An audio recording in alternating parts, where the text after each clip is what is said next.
ಎಲ್ರಿಗೂ ನಮಸ್ಕಾರ. ನಾನು ಆ್ಯಕ್ಚುಲಿ ಲವ್ ಮಾಕ್ಟೇಲ್ ಮಾಡಿದಾಗ ರಿಲೀಸ್ ಆದಮೇಲೆ ಕೋವಿಡ್ ಟೈಮಲ್ಲಿ ಚಂದನ್ ಫೋನ್ ಮಾಡಿತ್ತು.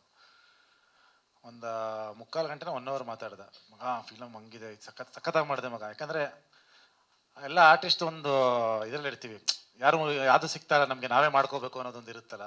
ಕರೆಕ್ಟಾಗಿ ಮಾಡಿದೆ ಮಗ ನೀನು, ಹಿಂಗೆ ಅದೆಲ್ಲ ಹಂಗೆ ಅಂತೆಲ್ಲ ಮಾತಾಡಿದ್ದ ಆಗ. ಸೊ ಅದಾದ ಒಂದು 3-4 ವರ್ಷ ಆದ ಲಾಸ್ಟ್ ಇಯರ್ ಏನೋ ನಾನು ಬರಿತಾ ಇದ್ದೀನಿ ಅಂತಂದ. ನನಗೆ ಖುಷಿ ಆಯ್ತು, ಇಲ್ಲ ಮಾಡು, ಬಟ್ ಬಜೆಟ್ ಕಂಟ್ರೋಲಲ್ಲಿ ಮಾಡು, ನಿನ್ಗೆ ಏನು ಅನ್ಸುತ್ತೆ ಮಾಡ್ಕೊಂಡು ಹೋಗು ಅಂತ ನಾನು ಹೇಳಿದ್ದೆ. ಸೊ ಅದಾದ್ಮೇಲೆ ಅವನೇನು ಅಂದರೆ ಸಿನಿಮಾ ಮುಗಿಸಿದ್ದಾನೆ.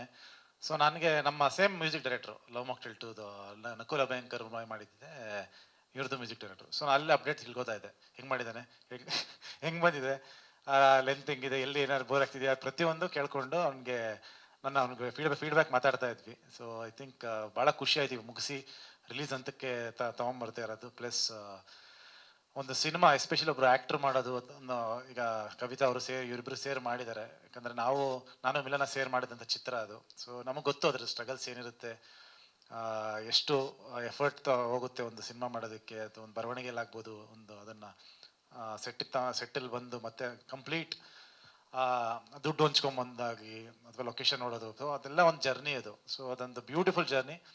ಅವಾಗ ಮಾಡೋವಾಗ ಎಲ್ಲಿ ಹೋಗ್ತಿದೀವಿ, ಏನಕ್ಕೆ ಮಾಡ್ತಿದೀವಿ, ಹೆಂಗೆ ಮಾಡ್ತಾ ಇದೀವಿ ಏನೂ ಗೊತ್ತಿರಲಿಲ್ಲ. ಸುಮ್ಮನೆ ಒಂದು ಧೈರ್ಯದಲ್ಲಿ ನುಗ್ಗಿದ್ದು.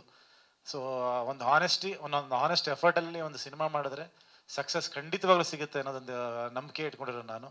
So Chandan, all the best ಮಗ, ಒಳ್ಳೇದಾಗಲಿ. ಸಾಧು ಸರ್ ಹೇಳಿದ್ದು ಕೇಳಿ, ಯಾಕಂದರೆ ಅವ್ರು ಸುಮ್ಮನೆ ಹೇಳಲ್ಲ ಹಂಗೆಲ್ಲ. ಫಸ್ಟ್ ಆಫ್ ಆಲ್ ಪ್ರೋಗ್ರಾಮ್ಗಳಿಗೆ ಬರಲ್ಲ, ಶೂಟಿಂಗ್ ಬರೋದೇ ಕಷ್ಟ, ಹೇಳ್ಕೊಂಬರೋದು.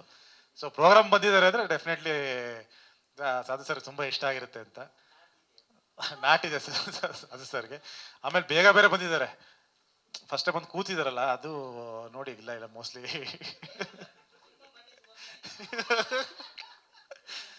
ಸೊ ಅವ್ರು ಅಷ್ಟೇ ಹೇಳಿದ್ದಾರೆ ಅಂದರೆ ಚಂದನ್ ಡೆಫಿನೆಟ್ಲಿ ನಾನು ತುಂಬ ಎಕ್ಸೈಟೆಡ್ ಆಗಿದ್ದೀನಿ. ಚಂದನ್ ಏನು ಕೆಲಸ ಮಾಡಿದ್ದಾನೆ, ಎಷ್ಟು ಹೆಂಗೆ ಸಿನಿಮಾ ಮಾಡಿದ್ದಾನೆ ಅಂತ ನೋಡೋದಕ್ಕೆ.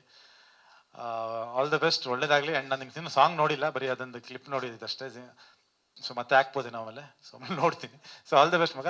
ಆ್ಯಂಡ್ ಡೆಫಿನೆಟ್ಲಿ ರಿಲೀಸ್ಗೆ ಮುಂಚೆನೇ ಒಂದ್ಸರಿ ಸಿನಿಮಾ ನೋಡೋಣ ಅಂತ ಮಾತಾಡ್ತಿದ್ವಿ. ಸೊ ಶೀಘ್ರದಲ್ಲೇ ನೋಡ್ತೀನಿ ಸಿನಿಮಾನ. ಆಲ್ ದ ಬೆಸ್ಟ್, ಒಳ್ಳೇದಾಗಲಿ ಮಗ.